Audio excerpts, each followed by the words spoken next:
Hola, buenos días. Muy buenos días.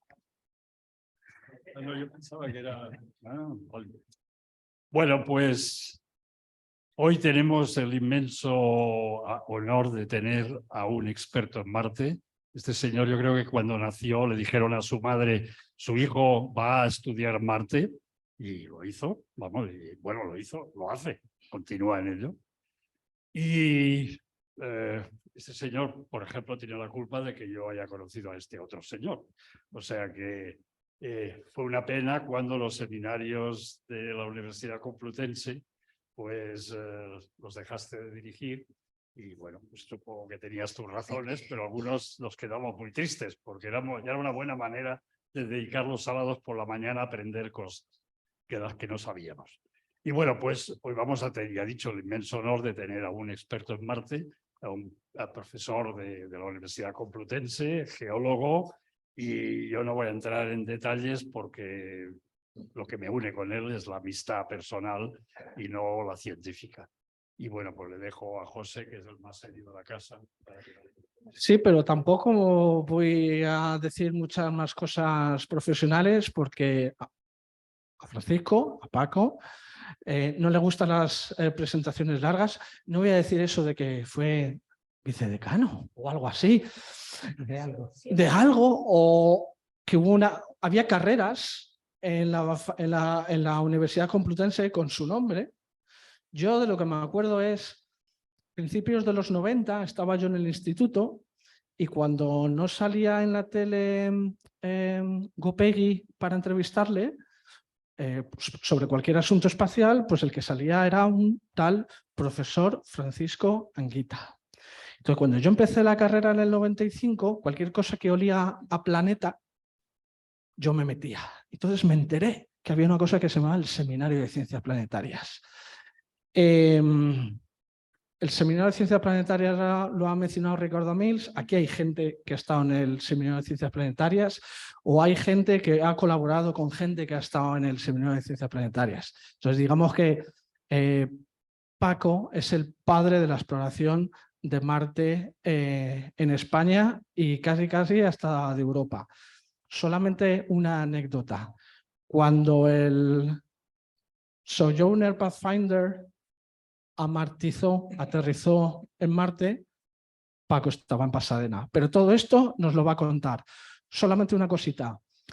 En español, grabado en Zoom, para que lo puedan ver nuestros compañeros. No va a haber pantallitas. Todo miramos a Paco y en lo que nos vaya enseñando en su mano. Gracias, Paco, por venir. Gracias a vosotros.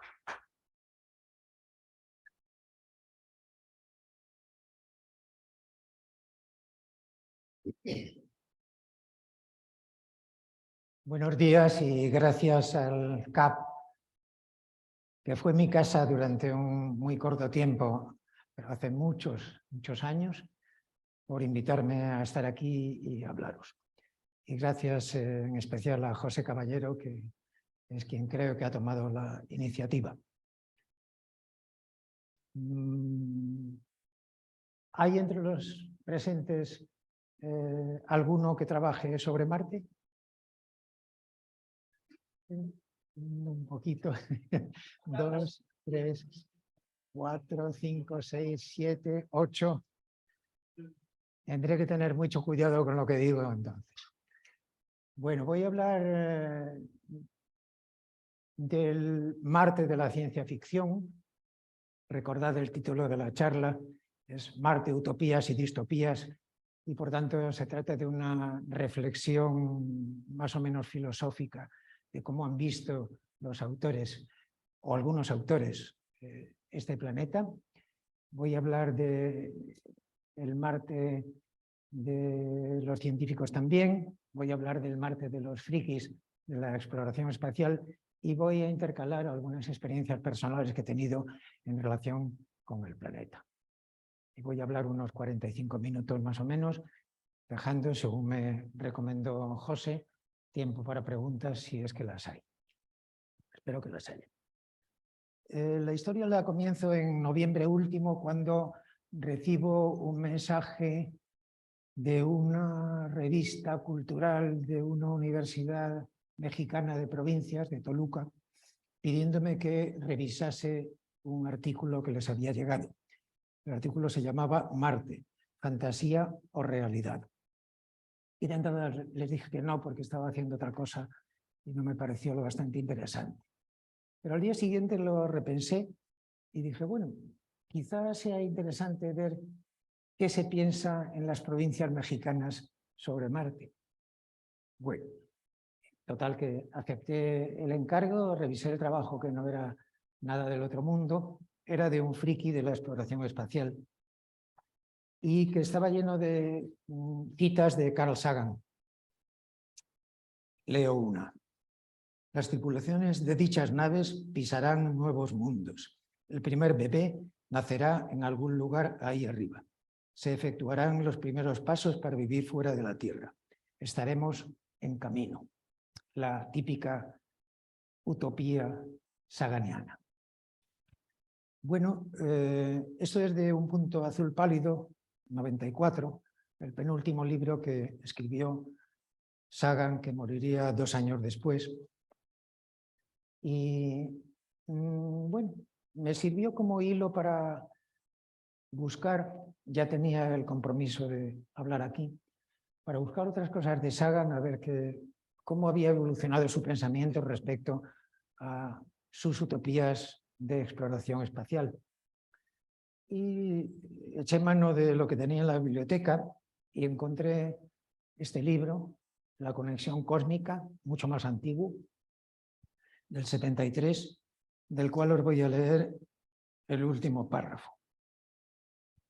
Imagino en dicha galaxia grandes civilizaciones que se desarrollarían cerca de los agujeros negros, con los planetas lejos de ellos, pero diseñados como mundos granja, reservas ecológicas, lugares para ir de vacaciones o a divertirse, fabricantes de especialidades, puntos de aislamiento para poetas y músicos y retiros para todos aquellos a quienes desagrada la vida de las grandes aglomeraciones de gente. El descubrimiento de este tipo de cultura galáctica podría tener lugar en cualquier momento, por ejemplo, mediante señales de radio enviadas a la Tierra por civilizaciones que habitan planetas de otras estrellas. O es posible que tal descubrimiento no se lleve a cabo en muchos siglos hasta que una solitaria nave espacial de la Tierra se aproxime a un agujero negro y allí descubra el usual conjunto de balizas que prohíban la llegada o el paso de naves mal preparadas y descubra también a los funcionarios de inmigración, entre cuyos deberes figure explicar a los recién llegados de nuevas civilizaciones todo cuanto se refiere a convenciones y normas de transporte. Solo le falta a Sagan precisar si esos funcionarios serían de plantilla o contratados. Este es un detalle que se va pasando. Esto es, para mí, mucho más cercano a Julio Verne que a Sagan. De manera que, bueno, yo diría que es un pecado de juventud el hacer precisiones sobre las balizas y las naves que llegan a los agujeros negros, etc. Pero bueno, tenía 30 y tantos años cuando escribió esto, de manera que típico pecado de juventud. No puedo dejar a Sagan sin hablar de su obra emblemática, la que nos arrastró a tantos hacia el interés por el espacio, por los planetas, por la exploración. En el capítulo dedicado a Marte, que se llama Blues para un planeta rojo, hay como introducción una foto de Viking 2 en la superficie marciana, cuyo pie termina así. Los humanos se han convertido, casi sin darse cuenta, en una especie multiplanetaria. Esto es un poco excesivo, probablemente, porque una cosa es poner una sonda en la superficie de un planeta y otra cosa es ser una especie. Especie se refiere ya a seres humanos, claro. Una especie multiplanetaria. Que aquí digamos que la utopía la llevó un poco más allá de lo razonable, pero bueno, así era Sagan.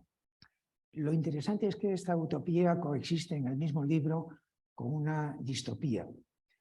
En el último capítulo, que se llama ¿Quién habla en nombre de la Tierra?, Sagan nos presenta unas imágenes pavorosas de hongos producidos en explosiones termonucleares que claramente significan la parte distópica del pensamiento saganiano. Siempre fue un conservacionista, uno de los autores de la idea del invierno nuclear y, bueno, muy consciente, como éramos todos en los años 80, que estábamos en un riesgo real de autodestruir la civilización actual.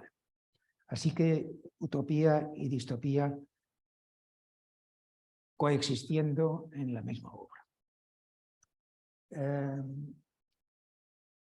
Sagan, como decía, murió en el 96 y solo unos meses después, en julio del 97, tiene lugar en Pasadena, California, una conmemoración, una reunión multitudinaria realmente, organizada por estos frikis de los que hablaba al principio, The Planetary Society, una sociedad planetaria americana, pero internacional, de la cual yo era miembro en ese momento, de entusiastas de la exploración espacial, planetaria, etc.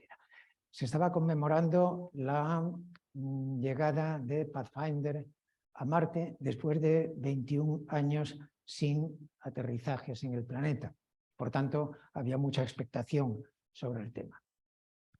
La viuda de Sagan, Androyan, hizo una pequeña introducción muy patética y muy bonita, y estaba también como invitado dando una conferencia una de las estrellas de la ciencia ficción en ese momento, quizá la estrella máxima, Kim Stanley Robinson, que acababa de publicar la tercera parte de su trilogía marciana, que comenzó con este libro del 93, Marte Rojo, siguió con Marte Verde en el 95 y acabó con Marte Azul en el 96. De manera que estaba absolutamente en la cresta de la ola porque se habían vendido millones de ejemplares de su obra.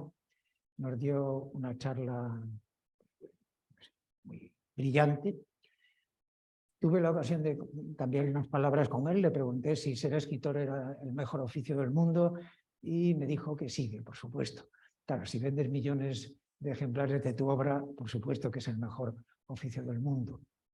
Voy a detenerme un poco en la obra de Robinson porque yo creo que trata aspectos científicos de manera muy acertada y otros de manera menos acertada, que es un poco el drama de los escritores de ciencia ficción. Tienen por definición que adelantarse a su época y por tanto a veces pueden basarse en los datos que la ciencia conoce y otras veces en los que la ciencia desconoce.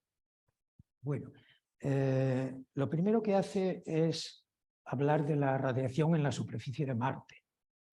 Lo hace en la página 5 del primer libro, de manera que tiene prisa en decir esto. Dice: Marte es un lugar sublime, exótico y peligroso. Estamos expuestos a unos 15 REM cada año. REM es el acrónimo de Röntgen Equivalent Man, o sea, bueno, una medida de la radiación que puede recibir un cuerpo humano. La cuestión es que esos 15 REM Robinson se los saca de la manga, porque en ese momento, en 1993, no había ninguna medida de radiación sobre la superficie marciana, ni siquiera medidas de radiación en el espacio. No fue hasta 2012 cuando la sonda que llevaba Curiosity portaba también un contador Geiger que usó para medir la radiación tanto en el viaje como en la superficie marciana. Y los resultados fueron devastadores, realmente. La radiación en un viaje de ida y vuelta, más o menos un año de viaje en total, sería entre 65 y 80 REM, y la radiación en 500 días en la superficie marciana sería de unos 40 REM. ¿Por qué esto causó alarma en el mundo científico? Pues porque la NASA tiene establecido un límite de seguridad de 100 REM para un astronauta en toda su vida activa. Esto quiere decir que a partir de los 100 REM que reciba, debe retirarse, y si no lo hace y sigue recibiendo radiación, su riesgo de contraer cáncer será un 3% mayor cada año. Bueno, es un límite conservador, pero de todas maneras es un límite peligroso. Entonces, las respuestas de las revistas científicas fueron importantes. Esto es de Science de 2013, o sea, nada más recibirse los primeros datos. Y se llama "La radiación hará el viaje de los astronautas a Marte todavía más peligroso". Este, que es de Nature, los astronautas están sobreexpuestos. Este otro es ya más preciso, mide la superficie en la superficie de Marte en la radiación medida por el rover Curiosity, 2014 Science. Y por último, este es un folleto de la NASA de 2022, donde se dice cómo proteger a los astronautas de la radiación espacial en Marte. Bueno, unas palabras sobre la radiación, en qué consiste y qué defensas hay contra ella. A la Tierra llegan dos tipos de radiación, unos de origen solar y otros de origen galáctico. La magnetosfera deflecta la mayoría de las partículas solares, pasan algunas que son frenadas por la densa atmósfera que nos protege, y bueno, algo llega a la superficie, pero eso naturalmente en el espacio es completamente diferente. Sin magnetosfera, o con una magnetosfera solar que es muy variable además, y sin atmósfera, pues una astronave en viaje a Marte va a ser objeto de una radiación importante. El segundo tipo de radiaciones es más peligroso, porque la radiación galáctica nos puede mandar toda clase de partículas, no solo protones como el Sol. Y, por ejemplo, si te llega un núcleo de hierro con una masa atómica de 56, esto es como un cañonazo que te atraviesa célula a célula y que puede provocar trastornos importantes en el ADN de las células tocadas. ¿Qué protecciones hay? Bueno, pues afortunadamente materiales tan sencillos como el agua o algunos plásticos como el polietileno, plástico de las bolsas que nos dan todavía en las fruterías, que son ricos en hidrógeno, son eficaces contra la radiación solar, puesto que el protón del hidrógeno puede neutralizar al protón que nos llega del Sol. Pero es mucho más complicado defenderse de la radiación de alta energía que nos pueda llegar de otros sitios, como es el centro de la galaxia o así. En todo caso, en este último folleto de la NASA que mencionaba, se habla de las defensas posibles, de las defensas físicas, el agua, plásticos, etc. Y se habla también de la biomedicina como un remedio posible para reparar los daños celulares que se hayan producido a causa de la radiación. Ahora bien, fue optimista Robinson con sus 15 REM al año, pues realmente sí lo fue, porque esos 40 REM que se recibirían per cápita en la superficie de Marte significan que si eso es en 500 días, en un año serían más o menos 30 REM, o sea, el doble de los 15 que había aventurado Robinson. Y por tanto, el peligro es cierto y las precauciones deberían ser importantes. Esto contrasta, ahora dejo a Robinson un momento y hablo de esta otra novela, The Martian, El Marciano.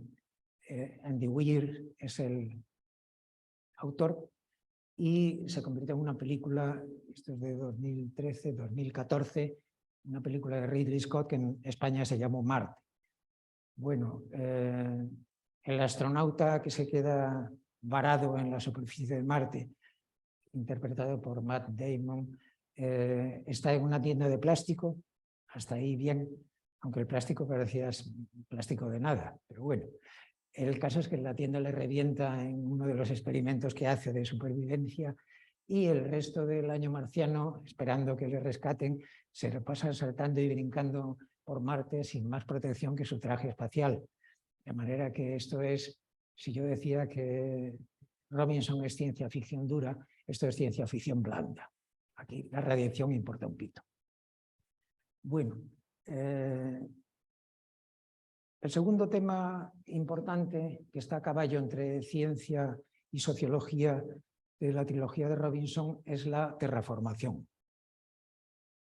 Bueno, entre los científicos que componen la primera misión a Marte, más o menos casi la mitad americanos y casi la mitad rusos, China todavía no había emergido como potencia espacial, hay para todos los gustos respecto a este tema. Los hay que son ecologistas espaciales y dicen que hay que dejar a Marte tranquilo como está, que lo que tenemos que hacer es explorarlo científicamente y conocerlo, entenderlo, compararlo con la Tierra. Y los hay que son, bueno, digamos, desarrollistas o algo parecido y que tienen un argumento decisivo a su favor. Y es que la única forma de vivir tranquilos en Marte es generar una atmósfera como la que pudo tener hace 4.000 millones de años y una hidrosfera.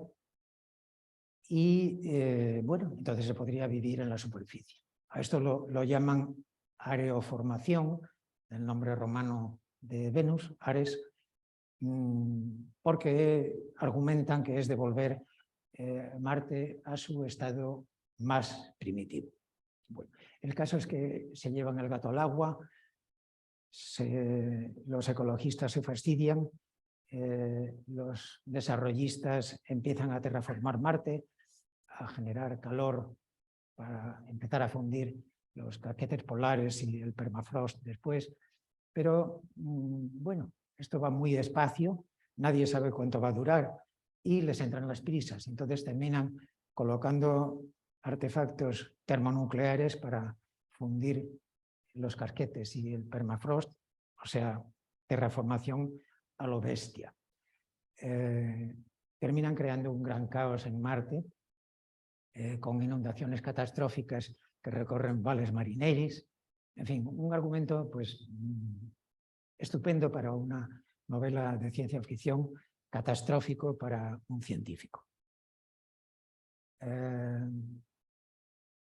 Hay un tercer argumento ya importante y puramente sociológico en la trilogía de Robinson, que es cómo se va a comportar una comunidad de colonos en Marte.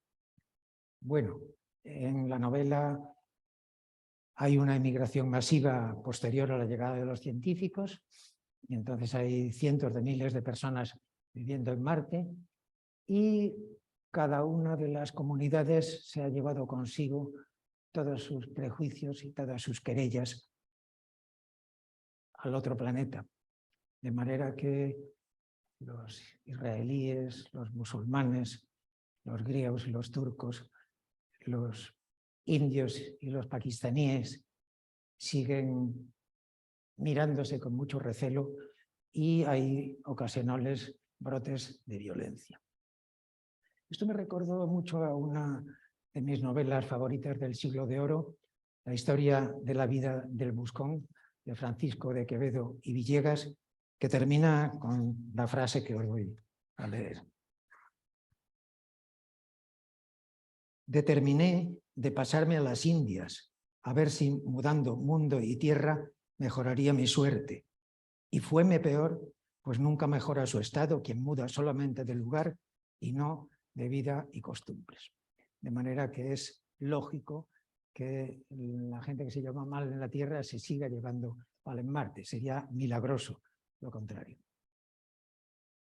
Bueno, un tema, digamos, de ingeniería lo toca Robinson en lo que sería el capítulo de minería marciana. Para Robinson, Marte está colmado de yacimientos minerales, habla incluso de tipos concretos, yacimientos de cobre estratiforme, enriquecidos en plata, Potosí, por ejemplo.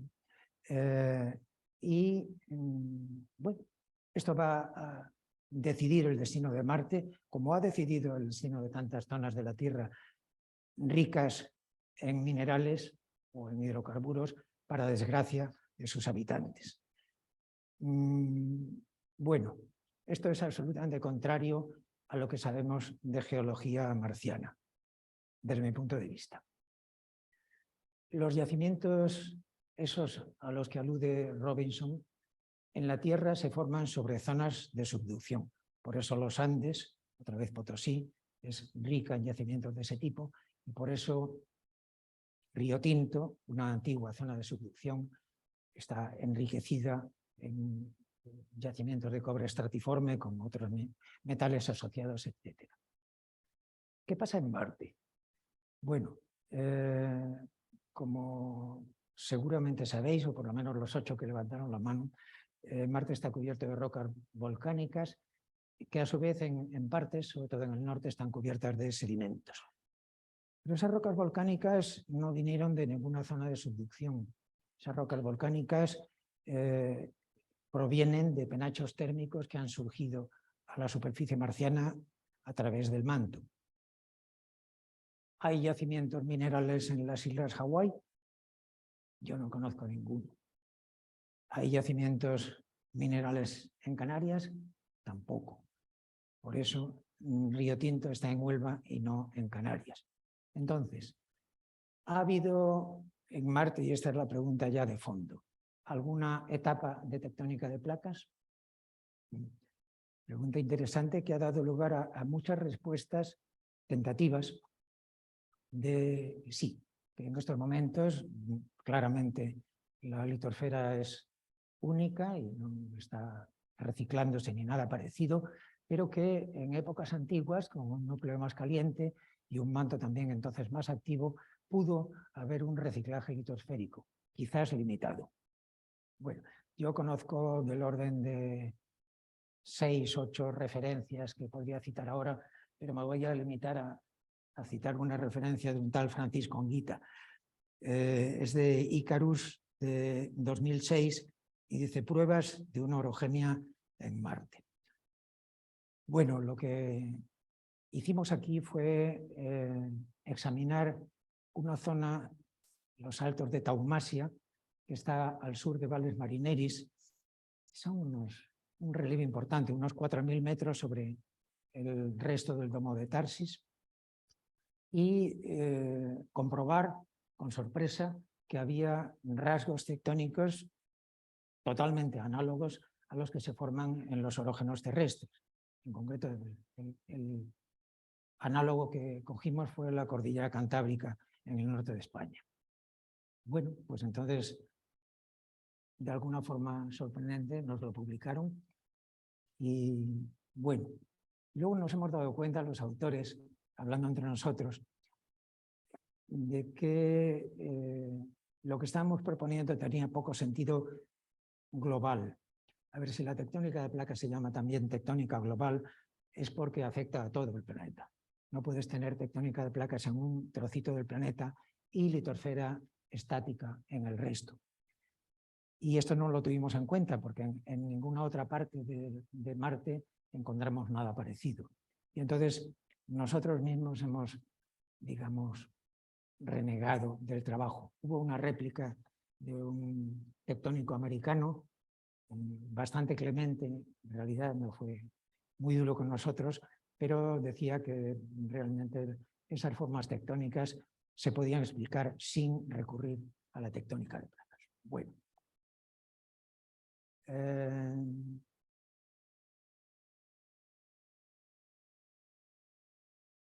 A finales del siglo pasado me sucedieron un par de cosas. Ahora he dejado la ciencia ficción de momento y voy a las anécdotas. En 1998, Editorial Planeta me propuso escribir un libro sobre Marte. Les dije, vale, de acuerdo. Lo escribí en poco menos de un año y al libro le pasó lo peor que le puede pasar a cualquier libro, que es que a mitad del proceso el editor que ha propuesto eso al autor se va de la editorial y el proyecto lo recoge otra persona, la cual lo trata con un cariño regular, muy poco cariño. En realidad no es su idea, es una idea de otra persona, pues que se apaña. El libro fue una catástrofe desde el punto de vista de maquetación, por ejemplo, y bueno, para decirlo todo, terminó vendiéndose de saldo. O sea que esta no fue una muy buena experiencia. La siguiente tampoco fue maravillosa. En 2003, una periodista del País me propone una entrevista sobre Marte. Bueno, vale, hay que divulgar la ciencia, pues entrevistémonos.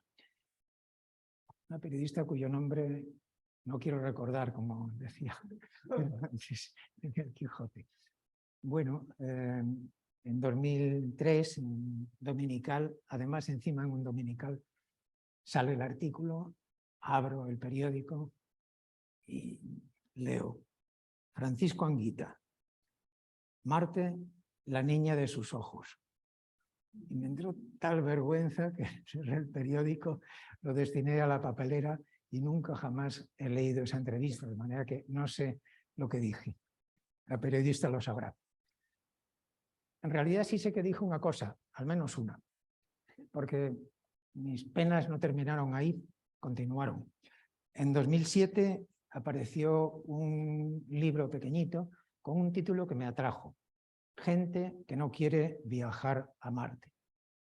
Lo escribía Jorge Rickman, que es un filósofo y ecólogo y poeta, bueno, realmente un hombre que hace de todo, pero muy buen divulgador. Los libros están realmente muy bien escritos, se entiende todo y argumenta muy bien. Y entonces me encuentro en ese libro de la gente que no quiere viajar a Marte lo siguiente. El planetólogo Francisco Anguita afirma que, en caso de destrucción de la Tierra, Marte podría convertirse en nuestro hogar. ¿Por qué no evitar la destrucción del acogedor hogar del que ya disponemos, antes que intentar tornar habitable el planeta rojo, seductor sin duda, pero inhóspito y lejano? O sea que me daba con todo de una entrevista que yo no quise leer, pero estoy seguro que lo dije, si no, no creo que se lo invente, es una persona honesta. Bueno, lo único que tengo que decir en mi descargo es que yo no fui el primero que dijo esto. De hecho, si retrocedemos a Cosmos y a las dos citas que os planteé sobre el libro, esa idea quizá no esté expresada literalmente, pero está implícita. Somos una especie multiplanetaria, lo dije en una foto sobre Marte, corremos peligro de autodestrucción, lo dice al final del libro. Entonces el corolario, que no está expresado pero está implícito, es, pues entonces nos vamos a Marte.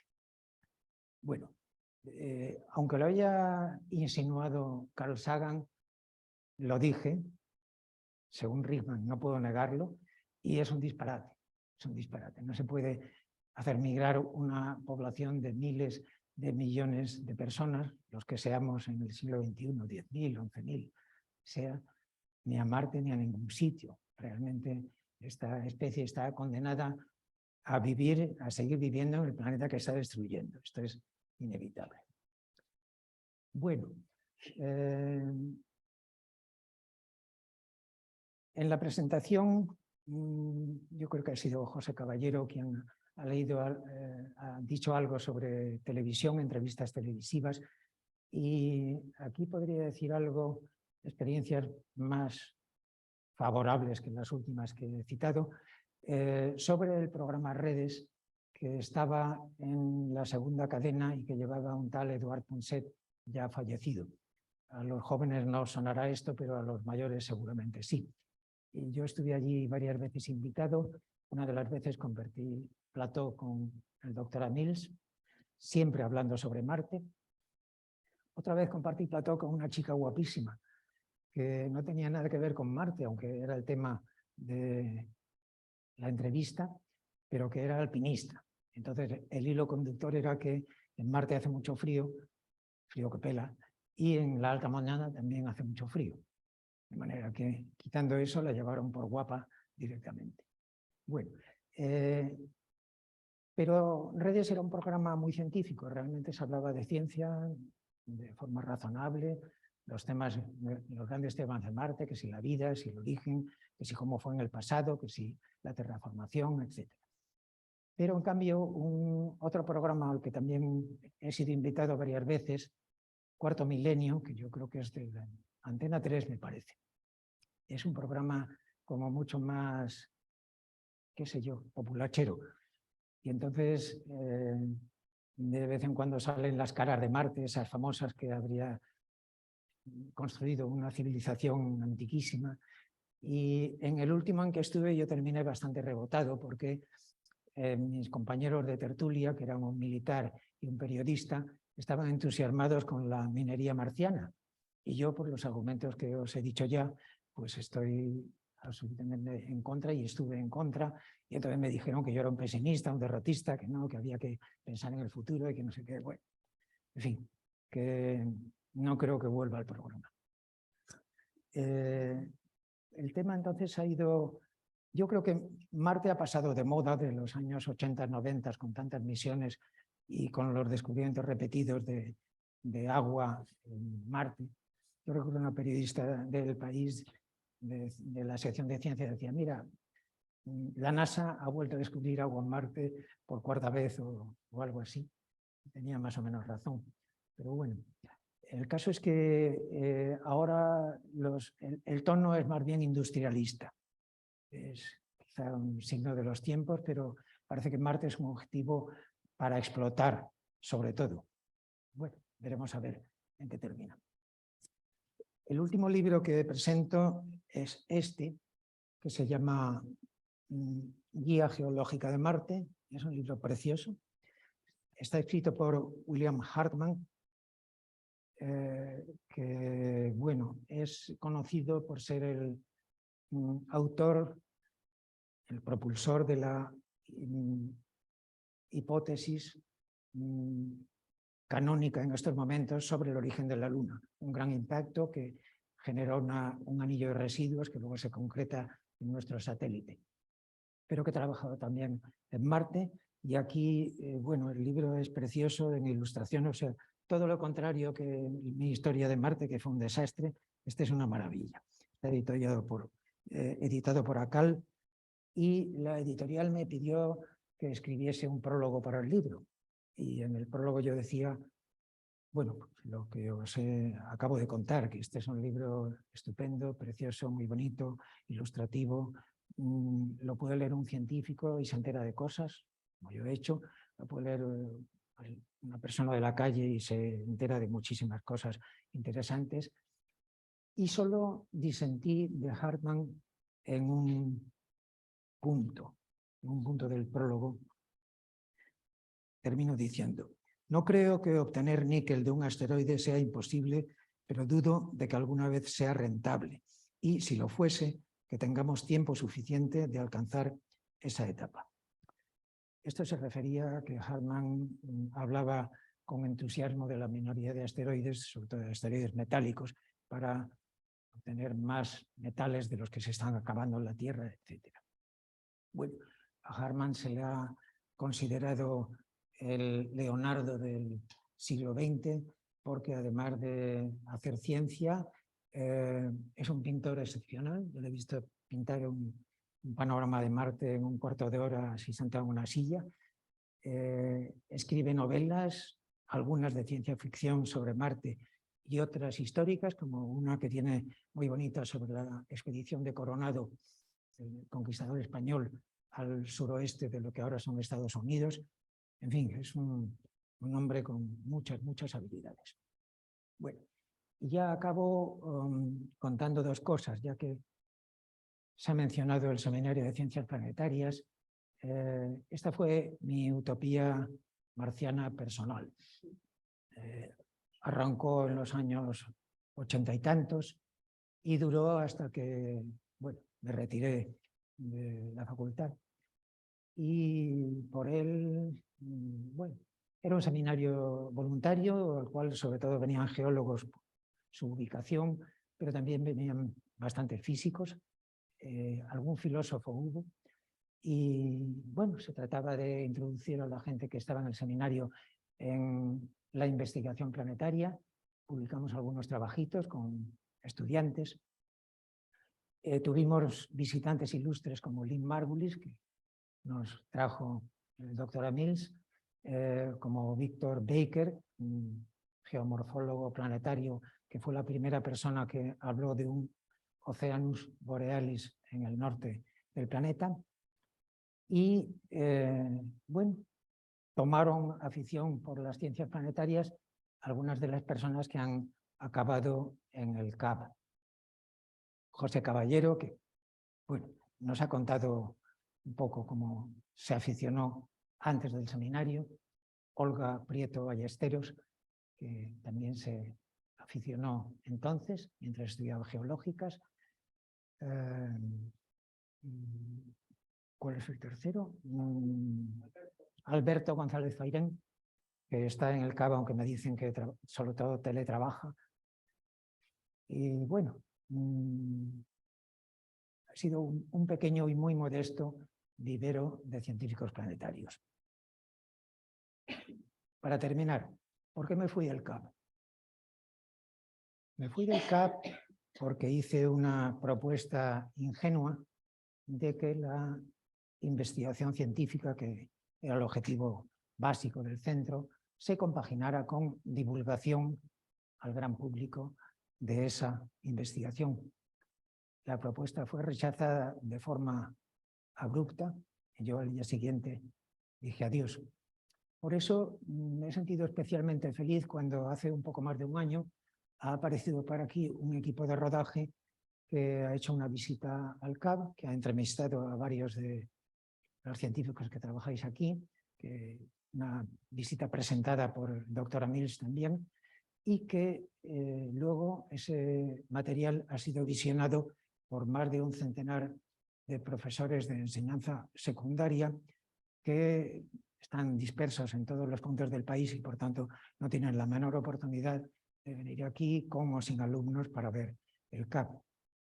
Así que, como este país necesita más ciencia, en esto seguramente estaremos casi todos de acuerdo, yo me congratulo de que el CAB no solo haga ciencia, sino también esté encantado de contarla. Gracias.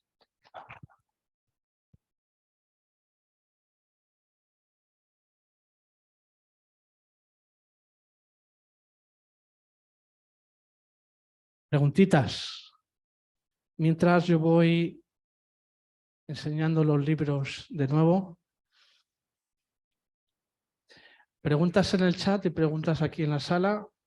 Por aquí hay una. Un segundín. Bueno, muchas gracias, Paco. Yo te conocí en los inicios del CAB y ha sido un placer volver a verte, escucharte, como siempre, súper didáctica la charla y súper entretenida.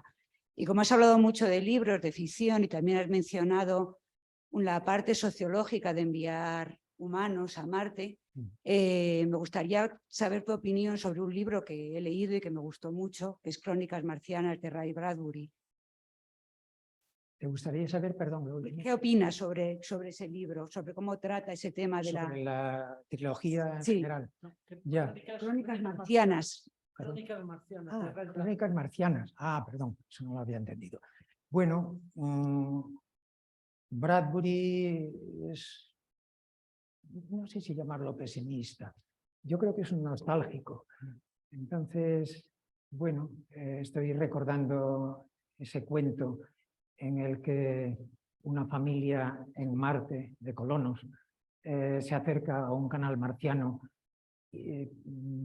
porque el padre había prometido a los hijos enseñarles a los marcianos y ellos, reflejados en el agua, dicen, esos son los marcianos.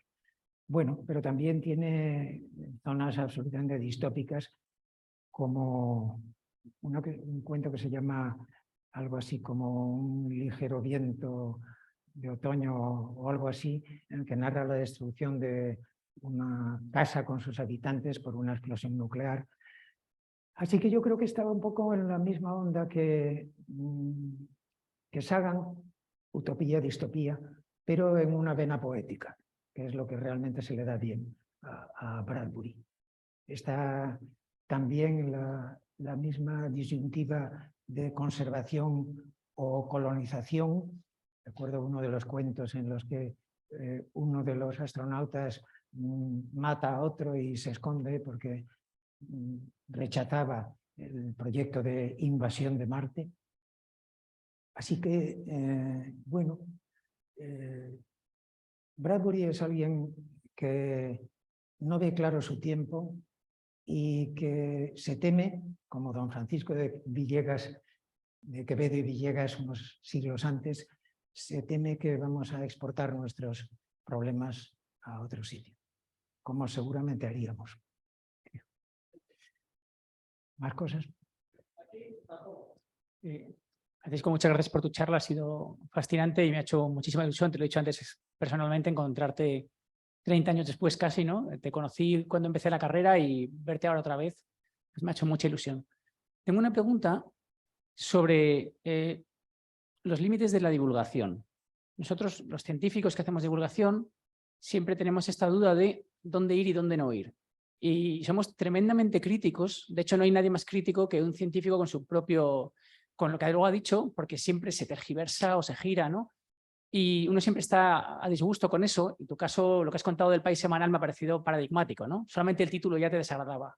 Sin embargo, veo que has ido a lugares agrestes, como Cuarto Milenio y demás. Entonces parece que sí que estás interesado en llegar a mayor número de gente posible, sea el entorno que sea. ¿Cuál es tu opinión? O sea, ¿cómo? Hace poco discutía con Esther Lázaro, ¿no? Que me decía que a ella le habían invitado también a unas reuniones sobre ufología o ese tipo de cosas. Claro, siempre hay límites en los cuales uno no sabe si merece la pena ir y luchar, aunque sea un lugar agreste, o debemos ser más estrictos y buscar lugares donde se nos vaya a tratar bien y el mensaje vaya a llegar bien. ¿Cuál es tu opinión en ese sentido? Que creo que puede ser práctica para mucha gente aquí. Sí, yo me inclinaría por el bando ecologista. Creo que... A ver, esto lo dije en una entrevista en televisión que no he citado en Telemadrid. Estaban a hablar de los misterios de Marte, otra vez con las dichosas caras y tal. Y yo dije, bueno, caras aparte, Marte es un sitio maravilloso para explorar. Tiene cantidad de preguntas pendientes. Y bueno, si vamos allí, el objetivo básico es intentar responder a algunas de esas preguntas. Entonces, lo de terraformar Marte, por cierto, una cosa que no he dicho. Robinson, en una entrevista reciente, ha dicho que él no creía ya en la posibilidad de terraformar Marte, por dos motivos básicos. Primero, porque los peróxidos que hay en superficie son muy agresivos para cualquier forma de vida. Y en segundo lugar, porque no hay ni gota de nitrógeno, sin el cual las plantas no tienen nada que hacer. Así que, bueno, él se ha retractado de esto, pero bueno, la trilogía sigue ahí.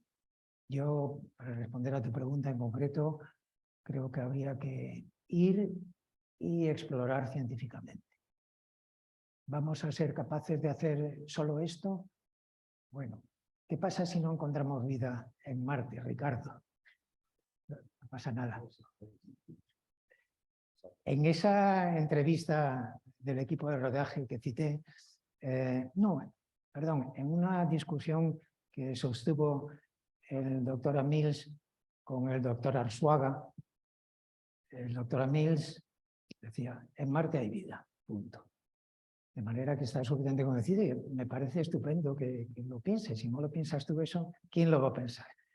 Así que, bueno, ese sería un tema, un incentivo maravilloso para promover la exploración de Marte, buscar esa otra biosfera que hay. De hecho, lo está haciendo ya en estos momentos. Pero bueno, si alguna vez se confirma, será una noticia histórica, como se ha dicho ya muchas veces. Carlos Briones. Voy a bajar.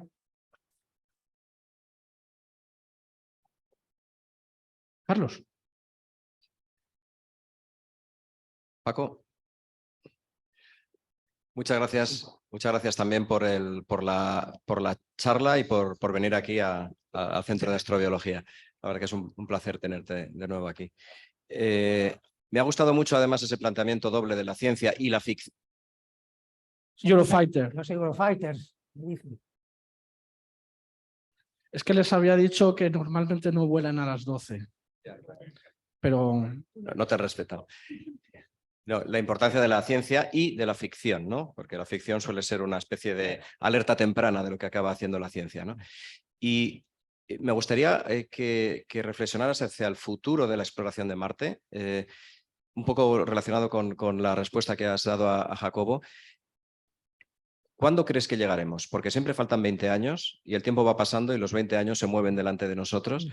Y luego, ¿crees que con la emergencia y con la potencia que tiene ahora mismo, por una parte, la exploración espacial china y por otra parte las compañías privadas, y en particular SpaceX, los primeros que lleguen a Marte, es un poco ciencia ficción, ¿no? Estamos fabulando.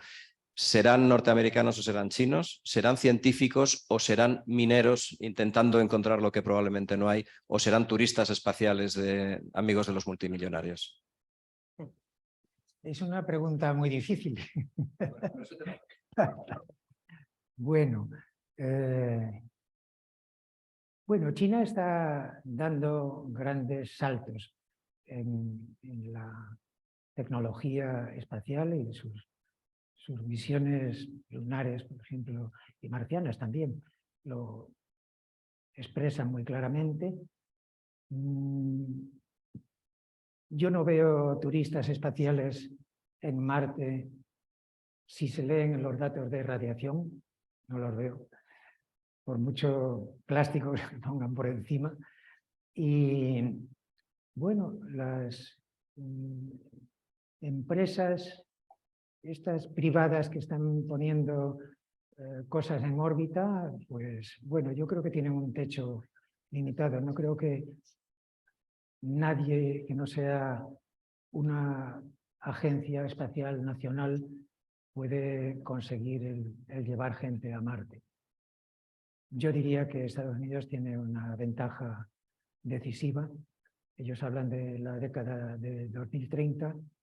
Yo no lo veo tan claro porque las fechas, como tú dices, se van posponiendo, igual que se posponen en la ciencia ficción. Las últimas ediciones de las crónicas marcianas tuvieron que cambiar las fechas porque eran ya todas fechas del pasado y no del futuro. Así que, bueno, las cosas van despacio y sobre todo yo veo que tenemos una cantidad de problemas económicos que resolver en el planeta que no van a dejar que las agencias espaciales tengan todo el presupuesto que necesitan para una cosa tan complicada como es llevar y traer gente a Marte.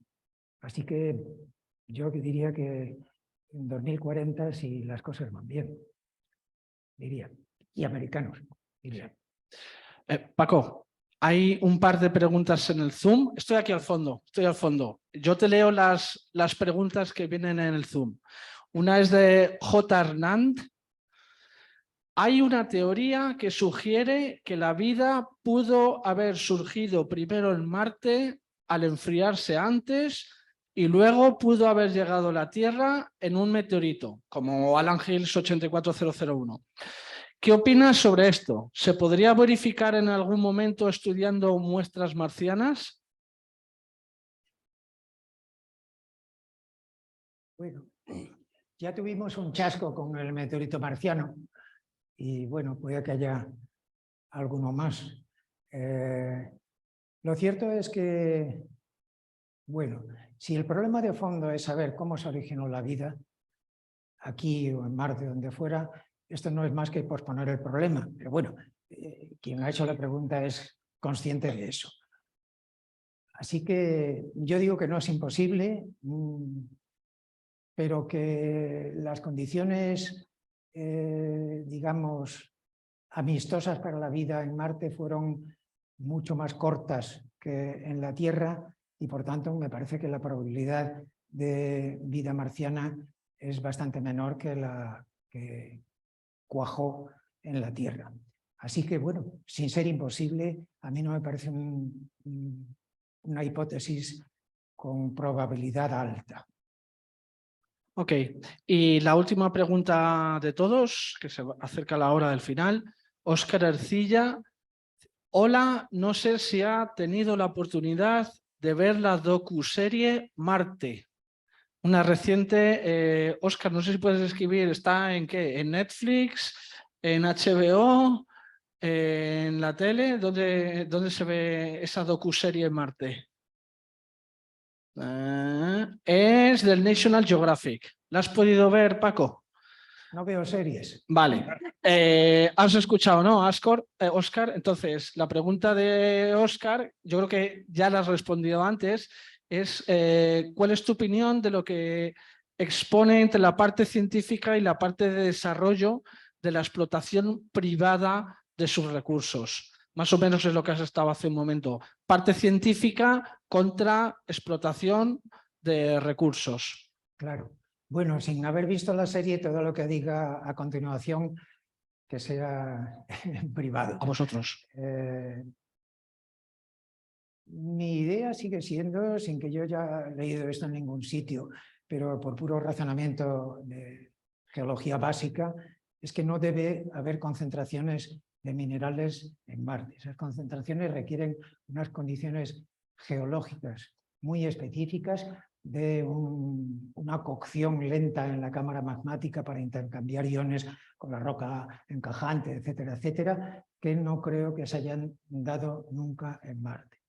Y entonces, si la parte científica, que no conozco, no he visto la serie, piensa o apoya que hay una minería importante en Marte, pues la parte científica, a mi juicio, está equivocada.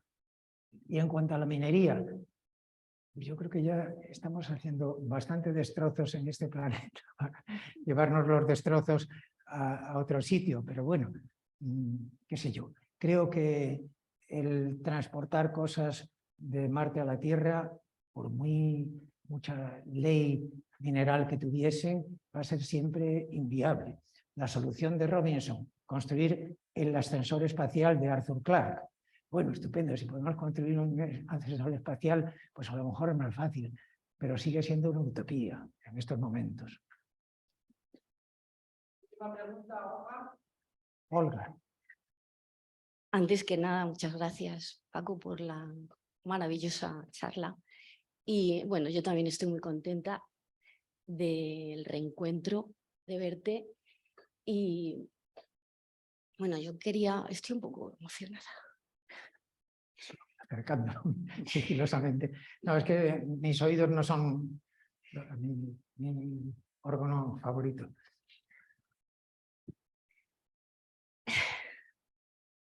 Bueno, yo ya sabes que tengo una manía desde hace mucho tiempo, que es mirar más allá de Marte y más allá del cinturón de asteroides. Y quería preguntarte si, ¿cómo plantearías tú, si te lo plantearías, este mismo ejercicio de utopías, distopías en otros lugares del sistema solar que no fueran Marte?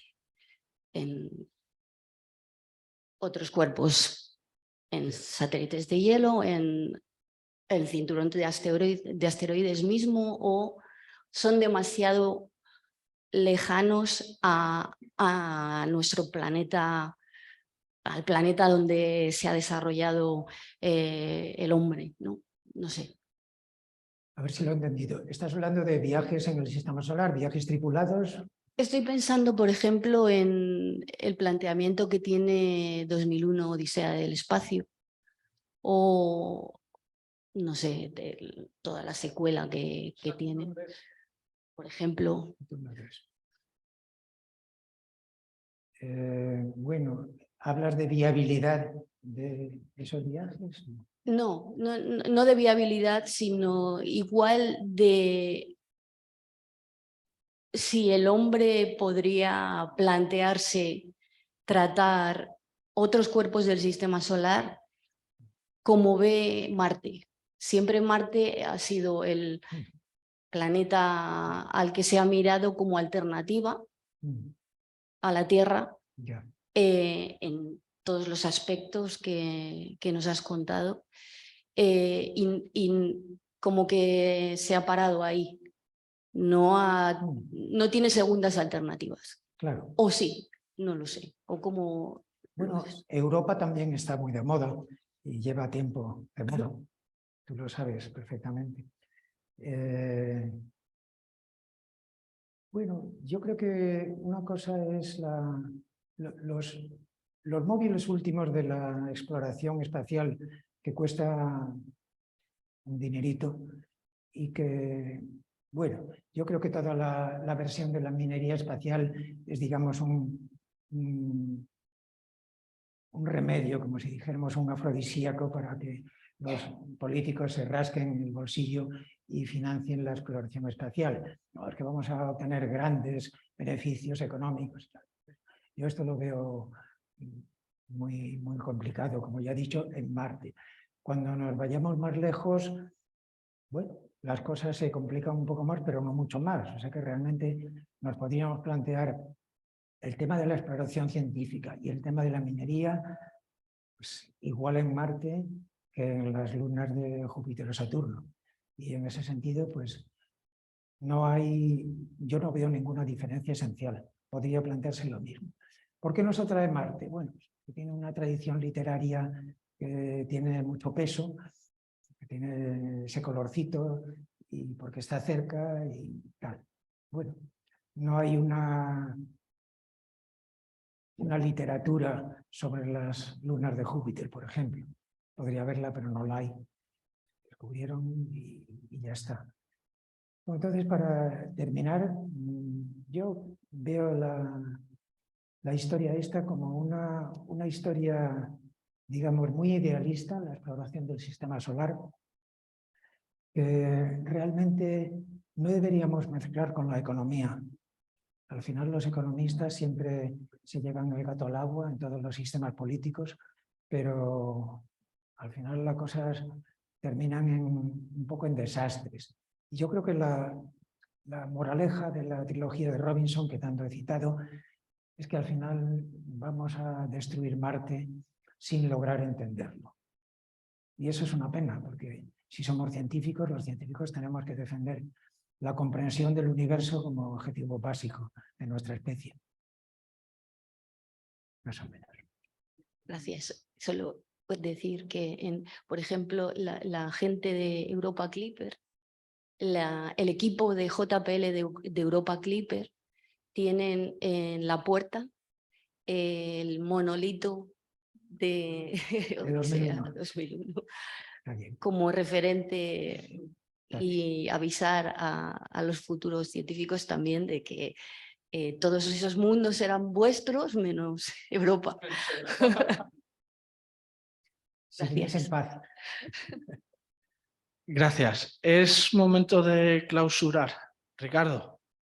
Bueno, pues parece que me ha tocado y, como he dicho, ha sido un placer tener a mi amigo don Francisco en casa, y lo más importante es decirle que fue una pena que no te quedaras en el CAP, pero fue tu decisión, por lo que parece, y bueno, pues eso, que algunos lo hemos sufrido, pero os agradezco mucho la presencia.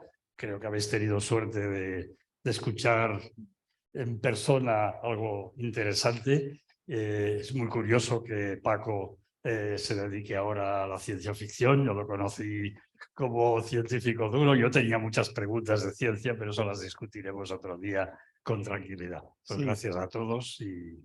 Yo bueno. quiero decir que me imagino que he decepcionado a la mayoría del auditorio, porque estaba diciendo José, bueno, hablarás del domo de Tarsis y de no sé qué, no hablo para nada de eso, mucho más que hablar de los autores de ciencia ficción y de mis desgracias relacionadas con Marte. Muchas gracias.